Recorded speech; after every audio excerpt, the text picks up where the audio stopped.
थोड़ा और आगे बढ़ा, एक और छोटी सी मजार नजर आई। मैंने पूछा भाई ये तो और छोटी मजार है, किसकी मजार है? कहा मौलाना साहब ख्वाजा साहब की बेटी ने एक तोता पाला था, तोते की मजार है ये। मैंने कहा इस तोते की मजार का क्या काम है? कहा अगर किसी बच्चे की जुबान में लुकनत होती है, बच्चा ढंग से बोल नहीं पाता है, बच्चा तोतला होता है, उसकी माँ यहाँ पे आती है और देसी घी इस कब्र के ऊपर चढ़ाती है और चीनी चढ़ाती है, बच्चा सही हो जाता है। इन्ना लिल्लाहि व इन्ना इलैहि राजिऊन। ये अकीदा है मुसलमान का। तोते और बिल्ली और कुत्ते और घोड़े और गधे की कब्रों पर सजदा हो रहा है मेरे भाई। और उसके बाद हम कहते हैं ऐ अल्लाह हमारी मदद क्यों नहीं हो रही है? फलस्तीन में हम पर जुल्म क्यों हो रहा है? हिंदुस्तान में हम पर जुल्म क्यों हो रहा है? और फला जगह हम पर जुल्म क्यों हो रहा है?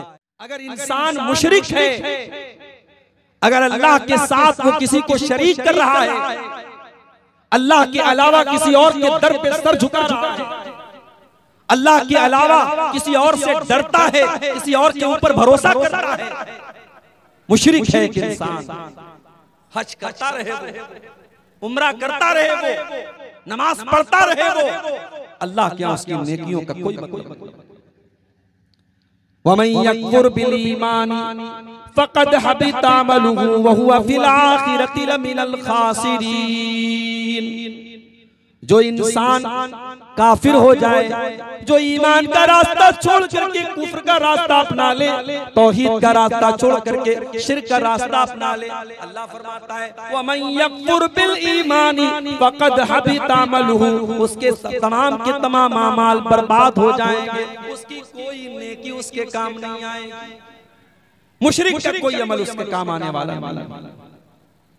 अल्लाह ताला ने सूरतुल अनआम के अंदर 18 नबियों का जिक्र किया, 18 पैगंबरों का जिक्र किया, और 18 नबियों का जिक्र करने के बाद अल्लाह ने फरमाया वलौ अशरकू लहबिता अन्हुम मा कानू यअमलून। हमारे 18 पैगंबर भी अगर शिर्क करते, अगर ये भी शिर्क करते, अगर ये अल्लाह के साथ किसी और को साझी बनाते, तो इनकी भी नेकियां बर्बाद हो जाती।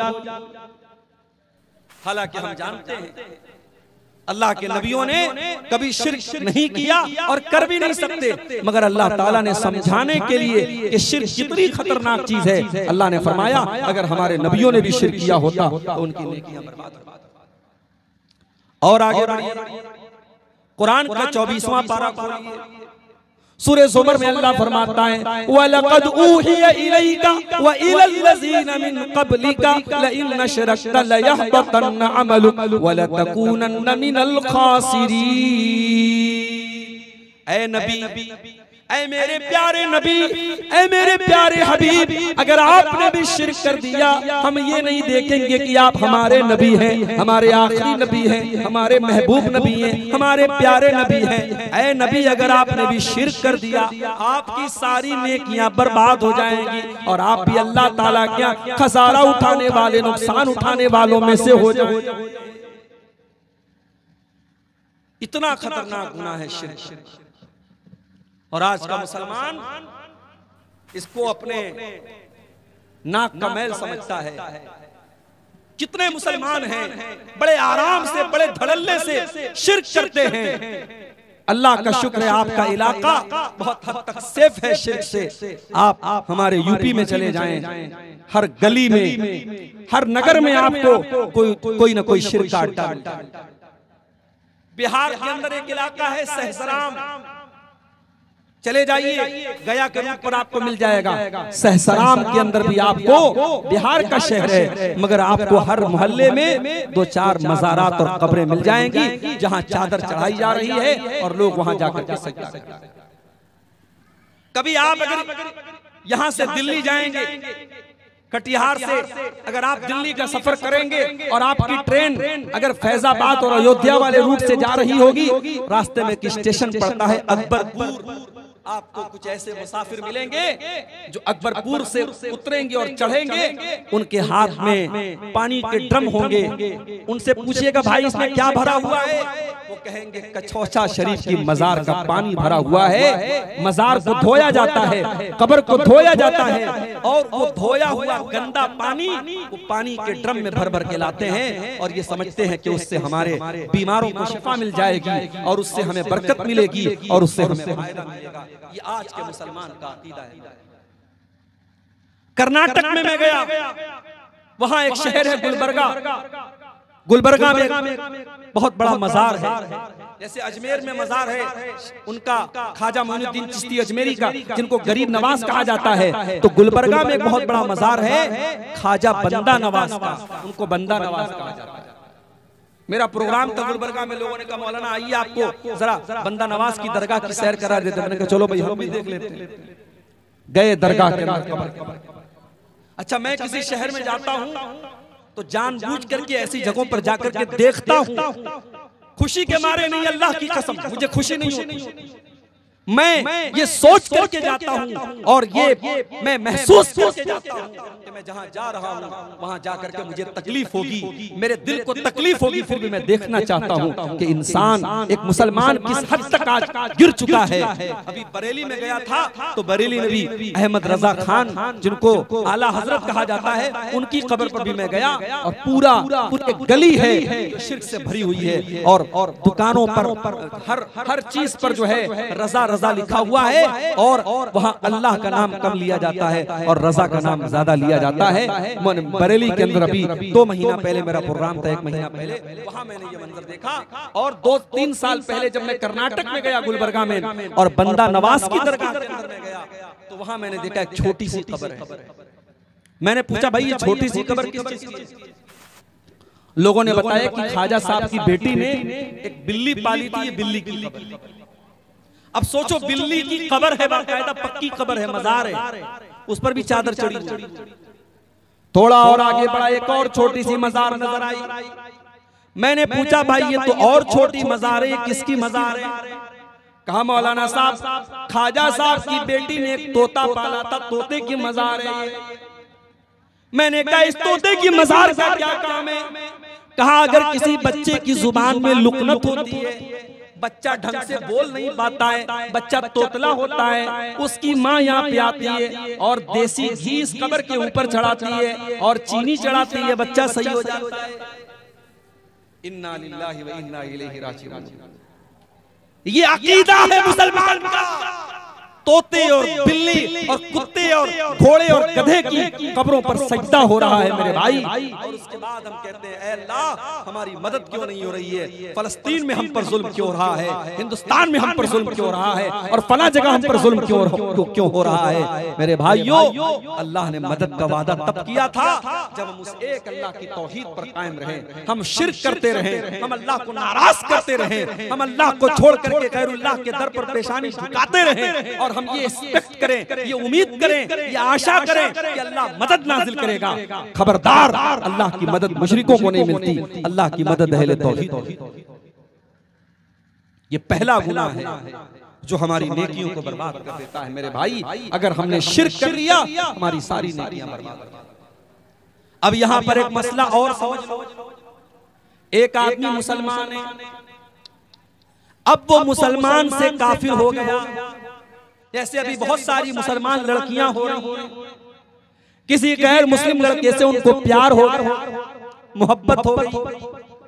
गैर मुस्लिम लड़के ने कहा कि तुम्हें मेरे साथ अपना मजहब छोड़ करके मेरा मजहब कबूल करना पड़ेगा। लड़की का नाम आयशा है, लड़की का नाम जैनब है, लड़की का नाम फातिमा है, लड़की का बाप मुसलमान, लड़की की माँ मुसलमान, लड़की खुद मुसलमान, लेकिन प्यार के झांसे में आकर, मोहब्बत के झांसे में आकर अपने गैर मुस्लिम आशिक के लिए लड़की ने अपना धर्म परिवर्तन कर लिया, अपना मजहब तब्दील कर लिया, इस्लाम को छोड़ दिया। हो रहा है कि नहीं हो रहा है? बहुत बड़ी तादाद में हो रहा है, पूरे भारत में हो रहा है। आपके कटिहार और किशनगंज से लेकर के मुंबई जैसे शहरों तक। शायद आपकी नजर ना हो, सोशल मीडिया पर बहुत सारी चीजें आपको ये हो रहा है। मुसलमान लड़कियां मुर्तद हो रही हैं, अंजाम क्या होगा? कुरान का दूसरा पारा वमन यर्तदिद मिनकुम अन दीनिही फयमुत वहुवा काफिरुन फउलाइका हबितत अमालुहुम फिद दुनिया वल आखिरह वउलाइका अस्हाबुन नार हुम फीहा खालिदून। जो भी मुर्तद हो जाएगा, जो इस्लाम को छोड़ करके कोई और मजहब को कबूल कर लेगा, जो इस्लाम को छोड़ करके कोई और धर्म स्वीकार कर लेगा और उसी हालत में वो मर जाएगा, अल्लाह का ऐलान है वो दुनिया में भी खसारा उठाएगा और आखिरत में भी खसारा उठाएगा। वो हमेशा हमेशा जहन्नम में रहेगा। मुर्तद का ठिकाना जहन्नम है। इस्लाम को छोड़ करके कोई और मजहब कबूल करने वाला, इस्लाम के अंदर आने के बाद कोई और मजहब कबूल करने वाला, उसकी कोई नेकी अल्लाह ताला क्या काम नहीं देगी, वो बर्बाद हो जाएगा। भाइयों, और आज अफसोस की बात है, हमारी कितनी मुसलमान बहनें हैं और कितने मुसलमान हमारे भाई हैं जो आज मुर्तद हो रहे हैं। और मुझे एक बात कहने दीजिए, बहुत बहुत बड़ा इलाका है सीमांचल का और बहुत बड़ी तादाद में आपकी बरादरी है यहाँ पे। अगर अपनी आने वाली नस्लों की ईमान की फिक्र आप करें, ये साल में हजारों जलसे आप करा रहे हैं, बहुत अच्छी बात है, जलसे होने चाहिए, तकरीरें होनी चाहिए, मगर तकरीर साल में एक बार होती है मेरे भाई। आपके बच्चों को दीन की तालीम कंटिन्यू मिलनी चाहिए। आपका बच्चा, आपकी बच्ची कॉन्वेंट स्कूल में पढ़ रहा है, आपकी लड़की कॉलेज में पढ़ रही है, उसे दीन के नाम पर कोई मालूमात नहीं है और उसे कोई दीन की बात बताने वाला नहीं। उसने कभी मदरसे का मुंह नहीं देखा, कभी मौलाना साहब से उसने नहीं पढ़ा, कभी कुरान नहीं पढ़ा, कभी हदीस नहीं पढ़ी। आपका वो लड़का और लड़की कल जब जवान होगा तो मीडिया की वजह से, सोशल मीडिया की वजह से, इंटरनेट की वजह से धीरे धीरे उसके दिमाग को दीन से दूर कर दिया जाएगा, अल्लाह से दूर कर दिया जाएगा। और इस बात का डर है कि आपकी आने वाली नस्लें दीन से दूर हो जाएंगी। इसलिए अपने बच्चों की फिक्र करो, अपनी आने वाली नस्लों की फिक्र करो, अपने बच्चों को तौहीद सिखाओ, अपने बच्चों को शिर्क से बचाओ। हजरत इब्राहिम अलैहिस्सलाम अल्लाह की बारगाह में दुआ करते हैं, वजुनुबनी व बनिया अन्ना बुदल असनाम। आय अल्लाह तू मुझे और मेरे बच्चों को शिर्क से बचाना, आय अल्लाह मेरे बच्चों को शिर्क कभी न करने देना, आय अल्लाह मेरे बच्चों को तौहीद के ऊपर कायम रखना। इब्राहिम दुआ कर रहे हैं, अल्लाह के खलील दुआ कर रहे हैं। और आगे बढ़िए, अभी आजकल आप एक लफ्ज बहुत ज्यादा सुन रहे होंगे, इसराइल। ये इसराइल किसका नाम? मैं उलमा से नहीं पूछता, अवाम से पूछता हूं। अवाम में से कोई बताए इसराइल किसका नाम था? बोलो भाई, बहुत तकरीर सुनी आप लोगों ने, उलमा जवाब नहीं देंगे, आम आदमी जवाब दे। इसराइल किसका नाम है? किसका नाम है? बोलो भाई, रिकॉर्डिंग